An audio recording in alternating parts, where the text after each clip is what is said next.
Hello, everyone.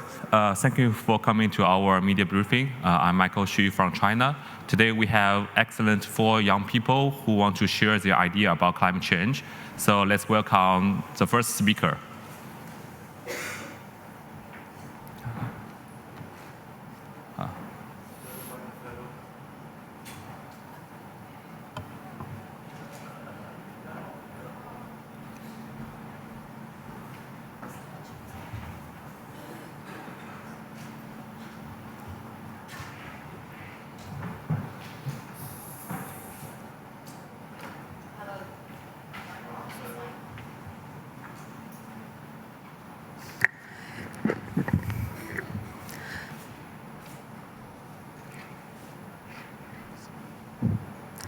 Good afternoon, ladies and gentlemen. Have you ever observed the alarming pace at which Arctic ice in the region? And have you ever witnessed the profound loss of sea ice in the region? And have you ever stood before the coral reef and the bleached coral in the Great Barrier Reef? And have you ever grappled with the challenges posed by the ski resort closure due to climate change? I have. As an educator dedicated to global youth ecological study tour and environmental education for more than 20 years, I am here, as well as my students, is going to share my insights and experience on the transformative impact of climate change on the study tour's destination and explore the balance between teenage tourism and the sustainability. And distinguished chair and honorable guests and esteemed delegates, my name is Chen Kaijing, and I'm from I3A Education in Shenzhen, China, and my English name is Jacqueline Chen. So it is a profound privilege to address this forum today. Our Arctic ecological journey began in 2020, in the early of 2020, during the pandemic. Sitting here at the United Nations today and in the Climate Change Conference, COP29, I'm so proud to review our years of research in the polar ecosystem and our great efforts in the Great Barrier Reef. For 2 decades, I have worked to promote the global citizenship among youth and encouraging them to value sustainability and environmental protection through cultural exchange and nature exploration. My students join me on the journey to protect coral reef in the Great Barrier Reef and explore the tropical rainforest in Australia and preserve the marine creatures in Palau and combat the global warming in the Arctic Circle. These experiences have revealed the beauty of nature and the harsh realities of climate change. In the Arctic Circle, the glacier melts and the warming temperature has disrupted ecosystem, threatening ecosystem and biodiversity and the traditional livelihoods. So, and these experiences have shown the beauty of nature and the realities of the climate change. And on one visit, we live in the ice hotel made entirely by the glacial melt. It's a model of sustainable innovation. It's brilliant, how amazing it is. But unfortunately, however, unlike previous visits, the Arctic was too warm for us to construct igloos anymore because the ice and the snow were melting rapidly. And the warming trend has endangered the ecosystem and endangering the flora, fauna, and the human livelihood. And in the Great Barrier Reef, I documented a decade of the coral bleaching, comparing the photos from 2014 to 2024 year by year. The stark decline in coral bleaching and the vibrancy due to rising sea temperatures and and the ocean acidity is heartbreaking. However, fortunately, the pause of the tourism during the pandemic allows some corals to recover again, offering a glimmer of hope. And on the Moreton Island, we engaged some projects just like combat desertification and clean up the beaches, feed the dolphins, and plant trees. And these efforts deepen my students' understanding of ecological education and how to protect the environment. It's really inspiring. And closer to home, I started to launch environmental initiatives in I3A campsites in Shenzhen in 2021, teaching my students to integrate some renewable materials and sustainable practice into daily habits. Through hands-on practice, they learn how to reduce reliance on non-biodegradable materials and sustainable habits in their daily lives. And these initiatives have not only instilled the environmental consciousness in my students, but also empowered them to become the advocates for sustainability in their communities. As an educator, I firmly believe that our young people are the greatest hope in fight against global warming and the climate change. So by engaging them in learn how to protect the environment and develop the sustainability, I believe that we can inspire a generation to become and have the meaningful change, to lead a sustainable future. So let's take action together to protect our planet and pave the way for a sustainable future. Together, let's take action. We can become the pioneers of the new era in fight against the global warming. Thank you. Thank you for the powerful speech. Now let's welcome the next speaker. Ladies and gentlemen, honorable chair and fellow delegates from different countries. My name is Li Minghong, or Judy in English.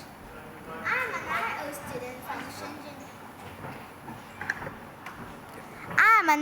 student from Shenzhen. China. Currently studying in grade 3 at Bawai Century Primary School in Shenzhen. It's an honor to represent Shenzhen and speak on the topic, empowering youth in biodiversity and climate change. My city's unique journey illustrates both the impacts of urban development and the power of environmental conservation. First of all, I would like to introduce the transformation and environmental impacts of Shenzhen's urbanization. Shenzhen's transformation from a small fishing village in 1979 into a thriving metropolis highlights the power of urbanization, but also the environmental challenges it can bring. As China's first special economic zone, Shenzhen led the way in economic reform, but this rapid growth resulted in significant environmental consequences. Urban developments led to the destruction of mangrove habitats, reducing them to just 50 hectares in 1991, which equals to 200 swimming pools. In response, Sonertia batala, a fast-growing non-native mangrove species, was introduced to stabilize coastlines.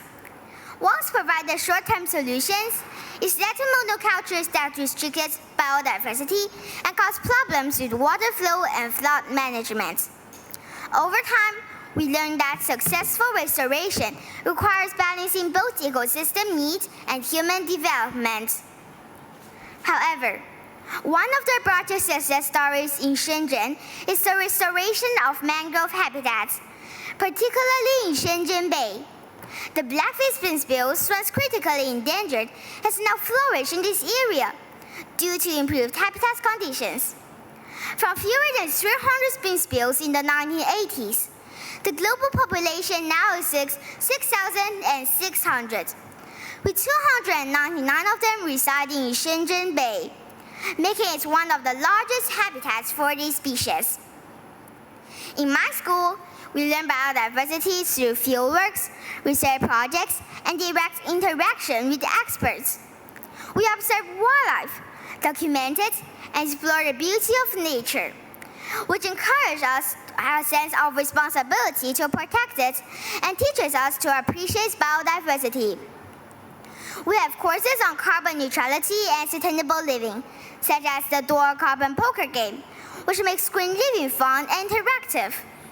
Green fashion, which encourages students to reuse old clothes, fostering resource recycling and waste reduction. Our Green Pulse, building a zero-carbon campus together project, which runs on a weekly cycle with different environmental themes, such as green garden, recycling, and technological innovation. Through this program, our campus has seen measurable results. Shea garden use increased by 30%, food waste dropped by 30%, and our recycling accuracy reached 95%. These initiatives not only help the environment, but they also foster a culture of sustainability that encourages us all to make eco-friendly choices. In conclusion, Shenzhen is one of the beginnings, and I wish that many countries have its new beginnings in eco and biodiversity world. Thank you. Thank you for this very young but still like the very important issue. And then now let's welcome the next speaker. Good afternoon, honorable guests and distinguished delegates. My name is Hanze Jiang from Beijing, China, and I'm currently studying in number 13 middle school. Both of the Chinese character Han and Zi has the part in the shape and meaning of water. In fact, when Han and Zi get together, they'll come an endless area filled with an unimaginable amount of water. My friends, I guess you may have the question I've long had since I was a little child. Why did my mother put so much water in my name? The answer is that she was born in Xinjiang province, close to the Taklamakan Desert. She was so impressed by the relentless drought and sweltering heat that she decided to put as much water in my name as possible. Desertification, the deprivation of life and hope, is a challenge that plagues 1/3 of the world's land. By 2004, 27% of China's land was desertified, a staggering reminder that desertification is a significant environmental crisis we must confront. Take the Lapnor, once known as the Sea of Death, as an example. This barren desert has swallowed countless lives. Despite the salt crust that chokes up the land up to 60% salt content, hope still persists. If we must inhabit these harsh terrains, we must not surrender. Where there is a will, there is a way. Human ingenuity has never faltered in transforming deserts into oases. Governments and scientists are collaborating to develop innovative solutions to invest in a livable planet for all of us. Biotechnology, for instance, is paving the way for drought-resistant plants that stabilize soil. On the other hand, engineering techniques like drip irrigation conserve water, delivering it directly to the roots of crops, conserving up to 95% of water. In the Lapnor, through years of dedicated efforts, scientific researchers have transformed the desolation into a green landscape of nearly 20,000 square meters, regulating the climate.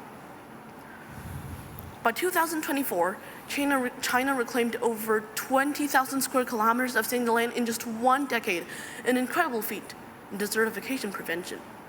Projects like the Beijing-Tianjin Sandstorm Control Initiative exemplify our commitment to change.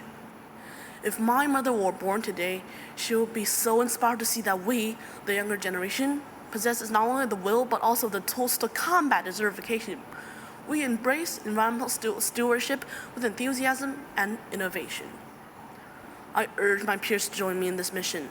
We are already making strides, but it doesn't matter if what we do is tiny. I, for one, had often proposed to my classmates in primary school that, as a new generation, we should do our utmost in slowing catastrophic environmental events like desertification from ourselves, and had gotten positive replies. As the Chinese saying goes, a long journey begins with a single step. Together, little by little, we can forge towards a sustainable future. Desertification is an enemy to life and prosperity. It requires a collective effort, a call to action for every single individual and every nation. We share this planet, and it is our duty to protect it. Let us unite, not as separate nations, but as stewards of Earth, committed to making our home a better place for the generations to come, and invest in a livable planet for all of us. Thank you. Thank you for the speech. So let's welcome the last speaker. Zero hunger. Good afternoon, everyone. My name is Erica, and I'm from Milan, Italy. I'm honored to be here today to discuss a cause that is crucial to our global future, achieving zero hunger. Today, I'd like to share how sustainable agricultural practices can be implemented at local and national levels. This can be a powerful steps in working towards zero hunger, not only for us, but for future generations. Imagine going to bed hungry every night with an empty stomach, not knowing when your next meal will come. This is the reality for nearly 10% of the global population, and the numbers have only grown since 2015, affected by events beyond anyone's control: climate change, political unrest, and deepening inequalities. As we know, the global issue of hunger and food insecurity has shown an alarming increase since 2015. By 2022, over 9% of the global population was in a state of chronic hunger, a staggering rise compared to 7.9% in 2019. But there's hope. We have the tools and knowledge to reverse this. In order to reduce hunger and improve food security, I believe investing in sustainable agriculture is the key. Different from conventional agriculture, which relies on chemical fertilizers and pesticides, sustainable agriculture promotes soil health, minimizes water use, and lowers pollution levels on the farms. Crop rotation is the practice of growing different types of crops in seasonal or yearly sequence on the same land. It is a good way to break pest cycles, restore soil nutrient levels, and increase soil health and fertility. Conventional agriculture practices, in contrast, have been proven to deplete the productivity of a patch of land. Another sustainable practice is conservation tillage. This leaves previous crops' residues untouched, fostering natural decomposition and enhancing soil quality. All of these practices yield consistent crop production on a yearly basis, while ensuring the land will remain productive for years to come. This is vital for producing more sufficient food and limited land resources. I'm glad to see that the benefits of sustainable agriculture in working towards zero hunger have been recognized globally. Many countries and regions worldwide are taking actions towards promoting and implementing sustainable agriculture. For example, China is focusing on meeting its sustainability goals of protecting resources and restoring agricultural ecology by 2025. In 2023, the US invested over $46 million in research and education programs in sustainable agriculture. Due to the increased attention and investment in sustainable agriculture across the world, the global sustainable agriculture market size was valued at over $13 billion in 2022, and it's predicted to reach $31 billion by the year 2031. However, we must realize that climate change and global warming add significant uncertainties in the longevity of sustainable productivity. Achieving zero hunger will only be possible through the global efforts of multiple sectors. Thank you for giving me an opportunity today to share my thoughts on zero hunger. I encourage all of us to continue learning and taking action, whether it's practicing sustainable farming on our own land, practicing sustainable farming by buying sustainable produce, or raising awareness in the community. Let's commit today to making zero hunger a reality through our choices, actions, and advocacy. Thank you.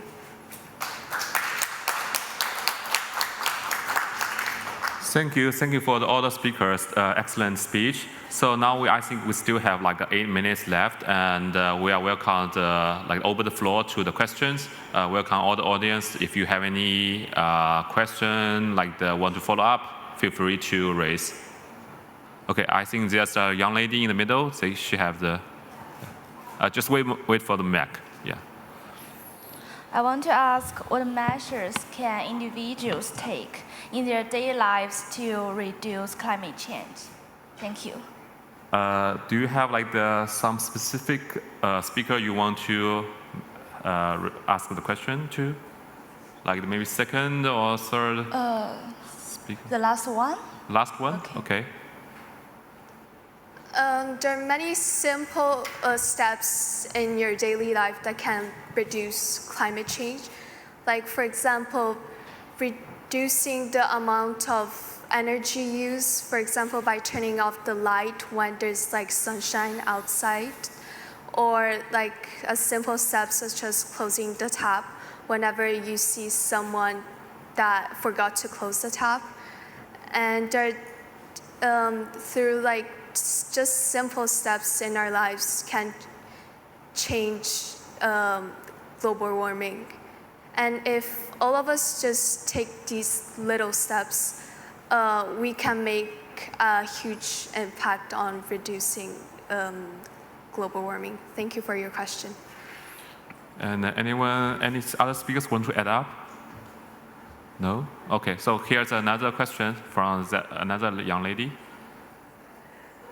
Yours, I want to ask the second people, and do you have any protecting environmental protection activities in your school daily lives, and how do you think about it? Thank you for your questions. And in my school, we also have some classes that will teach us how to protect the environment. Like if you saw some people throwing the garbage all around the floor, and you must go and say to the person, you cannot do like this. And every time when we just finish our school and when we are cleaning up the room, the last student didn't close the lights, and we always says close the lights. And when we have some students didn't close the water taps, we always says, oh, you cannot do like this. And the second activities in my school is there are some homeworks that you have to draw the things that you cannot do to protect the environment, and the things you can do for the environment. Thank you. Okay, thank you. Yeah, I think that those young people all have did very good job in their neighborhood and school. So we have the one lady. She also have the question. Yeah, please. I want to ask questions for Mr. Zhang Hanze. Just now, thanks for your explaining about your name story. So I want to ask you at this moment, would you want to talk to your mother? Thank you. Or maybe you can choose another question.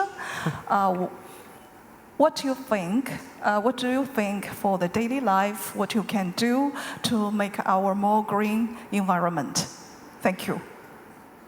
Thank you for your questions, and I think I'll choose the latter. As I said earlier, it doesn't matter if what we do is tiny. If everyone in this planet does a little, it will come out a significant impact in reducing carbon emissions or climate change.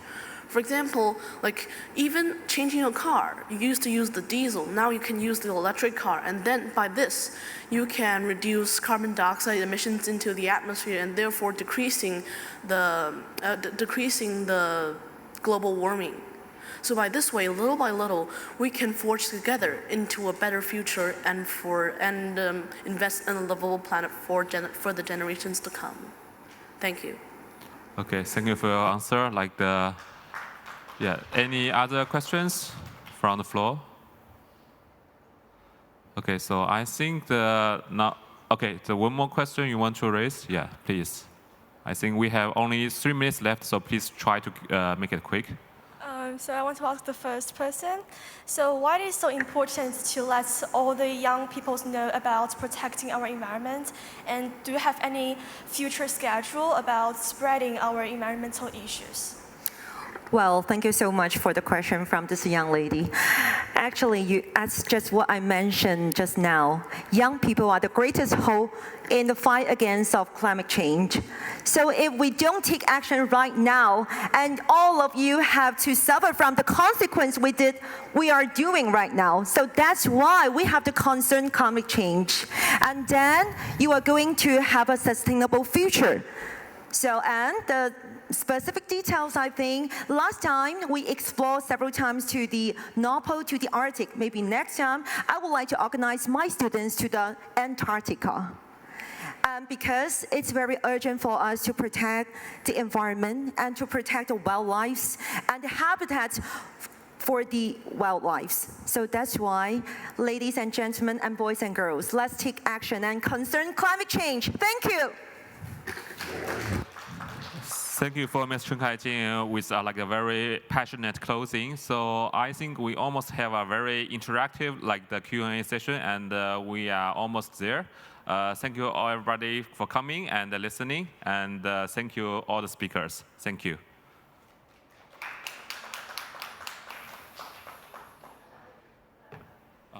Hi.